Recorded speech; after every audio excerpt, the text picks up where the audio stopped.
వైసీపీలో రాజకీయ విభేదాలు ఎక్కువయ్యాయని స్పెషల్ స్టేటస్ ను వైసీపీ గాలికి వదిలేసిందని అందుకే తాను వైసీపీని విడినట్లుగా స్పష్టం చేశారు చింతలపూడి ఎమ్మెల్యే ఉన్నమట్ల ఎలిజా.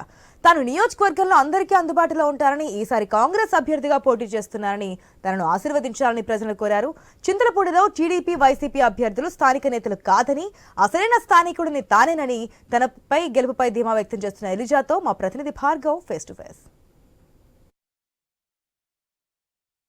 చింతలపూడి నియోజకవర్గంలో త్రిముఖ పోరు రసవత్తరంగా మారినటువంటి పరిస్థితి కూడా ఉంది. ఎందుకంటే ఇక్కడ సిట్టింగ్ ఎమ్మెల్యే ఎలిజా వైసీపీ నుంచి కాంగ్రెస్లోకి వచ్చి కాంగ్రెస్ అభ్యర్థిగా ప్రస్తుతం పోటీ చేయబోతున్నారు. ఆయన ప్రచారాన్ని కూడా చేస్తున్నారు. మరి స్పందన ఏ విధంగా ఉందనేది ఆయన తెలుసుకుందాం. సార్ చెప్పండి, సిట్టింగ్ ఎమ్మెల్యేగా ఉన్నారు, 5 ఏళ్లుగా నియోజకవర్గంలో మీరు పరిపాలించారు, ఎలా వెళ్ళబోతున్నారు ఎలక్షన్కి? మేము వెళ్ళేది ఏంటంటే, ప్రస్తుతం దేశంలో ఉన్నటువంటి రాజకీయ పరిస్థితులు, అలాగే రాష్ట్రంలో ఉన్నటువంటి రాజకీయ పరిస్థితులు, ప్రజా వ్యతిరేక పరిపాలన ఏ రకంగా జరుగుతూ ఉంది అంటే, దేశంలో నిరంకుశ పరిపాలన జరుగుతూ ఉంది. 400 సీట్లు వస్తే మేము రాజ్యాంగాన్ని కూడా మారుస్తాము అనే ఒక దుర్మార్గమైనటువంటి ఆలోచనలో ఉన్నారు. అది మేము ప్రజల్లో తీసుకెళ్తాం. అలాగే మరి కాంగ్రెస్ పార్టీ 9 గ్యారంటీలు ఇవ్వటం జరిగింది. ఆ 9 గ్యారంటీలు మేము ప్రజల్లోకి తీసుకువెళ్తాం.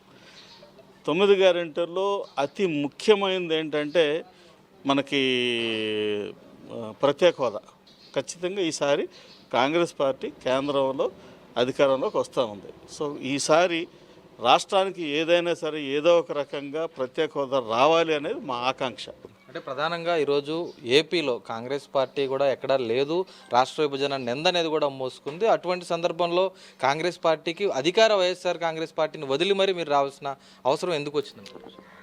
అసలు నేను రాజకీయాల్లోకి వచ్చిందే రాష్ట్రం విడిపోయిందనే బాధతో వచ్చాను. ఖచ్చితంగా మనకు ప్రత్యేక హోదా కావాలి అనే ఉద్దేశంతో వచ్చాను. కాకపోతే ప్రత్యేక హోదా తీసుకొస్తామని చెప్పి పోరాటం చేయకుండా వదిలిపెట్టేశారు. కాబట్టి మరి కాంగ్రెస్ పార్టీ ప్రత్యేక హోదా ఇస్తామని చెప్పేసి అని హామీ ఇవ్వడం జరిగింది. అది కాక మరి స్థానిక పార్టీలు కానీ లేకపోతే బీజేపీ కానీ మతం మీద కానీ కులం మీద కానీ ఆధారపడి ఉన్నాయి. ఈ కుల వ్యవస్థకి మరి ఈ కులాల దీనికి లేకపోతే మతాల దీనికి కాకుండా అతీతంగా వీటిలన్నిటికీ అతీతంగా మరి లౌకికవాదంతో మొదటి నుంచి ఇప్పటి వరకు కూడా లౌకికవాదాన్ని నమ్ముకుని వెళ్తున్నది కాంగ్రెస్ పార్టీ, లెఫ్ట్ పార్టీలు మాత్రం. కేంద్రంలో బీజేపీని ఎదుర్కోవాలంటే కాంగ్రెస్ వల్లే సాధ్యం. అందుకని నేను కాంగ్రెస్ పార్టీలోకి రావడం జరిగింది. పర్టికులర్గా మీ చింతలపూడి నియోజకవర్గంలో తెలుగుదేశంలో అయినా వైసీపీలో అయినా ఇక్కడ కొంతమంది సామాజిక వర్గాల పెత్తందారీతనం నడుస్తుందనేది ఎప్పటి నుంచో కూడా ఉంది. అనేక మంది, మీరనే కాకుండా ఇతర పార్టీల వాళ్ళు కూడా బయటకు వచ్చి ఎటువంటి ఆవేదన వెళ్ళబుచ్చారు. ఒక కేంద్ర ప్రభుత్వ అధికారిగా పనిచేసిన మీరు రాజకీయాల్లో ఇటువంటి పరిస్థితులు ఉండడం ఎంతవరకు కరెక్ట్ అనుకుంటున్నారు? ఇప్పుడు ఒకప్పుడు ఒక పెత్తందారీతనం నడిచేది, ఆ వ్యవహారం నడిచేది. జమీందారీ వ్యవస్థ రద్దు చేయబడింది, ఎస్టేట్లు అబాలిష్ చేయబడినాయి, అలాగే మరి ల్యాండ్ సీలింగ్ యాక్ట్ వచ్చింది. ఇన్ని ఎందుకు వచ్చినాయి? ఇవన్నీ కాంగ్రెస్ ప్రభుత్వం పెట్టింది, అది వేరే విషయం. బట్ ఇవన్నీ ఎందుకు వచ్చినాయి అని అంటే, దేశంలో ఉన్నటువంటి ఆర్థిక అసమానతను తగ్గిద్దామని, ఆర్థిక అసమానతను తగ్గించి సమానత్వాన్ని సమతుల్యాన్ని సాధిద్దామనే ఉద్దేశంతో ఇవన్నీ పెట్టడం జరిగింది. అయితే ఇంకా అవే వాసనలు మా తాతల నేతల దగ్గర ఇంకా మా మూతులు వాసన అన్నట్టు ఇంకా మేము పెత్తనం చేస్తాం, ఇది మా ఇలాకా మా జాగీర్ అంటే ఎవడబ్బ జాగీర్? ఇది ఎవరి జాగీరు కాదు.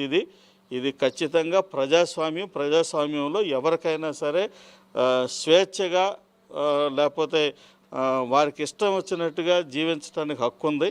మరి అలా కాకుండా నా మాటే చెల్లాలి, నా పెత్తనమే చెల్లాలి అనేది పెత్తందారితనం అంటారు. అలాంటి జరగవు ఇక్కడ, అది ఒప్పుకోమ్మ.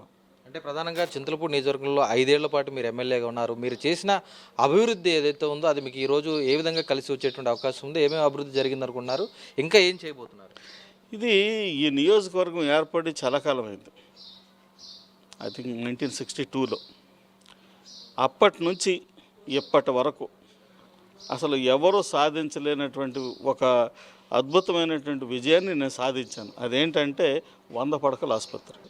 నేను ఇచ్చిన వాటిలో 100 పడకల ఆసుపత్రి నేను ఫుల్ఫిల్ చేశాను. అలాగే గురుకుల పాఠశాల ఫుల్ఫిల్ చేశాను. అలాగే మొట్టమొదటి సంవత్సరంలోనే డిఫరెన్స్ అమౌంట్ ఏదైతే ఉందో పామాయిల్ రైతులకి అది 82 లక్షల రూపాయలు, 82 కోట్ల రూపాయలు అయితే ఆ 82 కోట్ల రూపాయలు విడుదల చేయించి రైతులకి డిస్ట్రిబ్యూషన్ కూడా జరిగింది. అది ఇప్పుడు పామాయిల్ రైతులు చాలా సంతోషంగా ఉన్నారు. వాళ్ళకి కావాల్సినటువంటి మొక్కలు అవన్నీ కూడా ఇచ్చాము. ఇప్పుడు మంచి ఈల్డ్ బేస్డ్ మీద మంచి రేట్ వస్తుంది కాబట్టి అది కూడా మేము ఫుల్ఫిల్ చేశాము. సో ఇంకా నేను చేయలేకపోయినవి ఏంటంటే చింతలపూడి ఎత్తిపోతల పథకం వైఎస్ఆర్ కాంగ్రెస్ పార్టీ వాళ్ళు నవరత్నాల్లో పెట్టింది.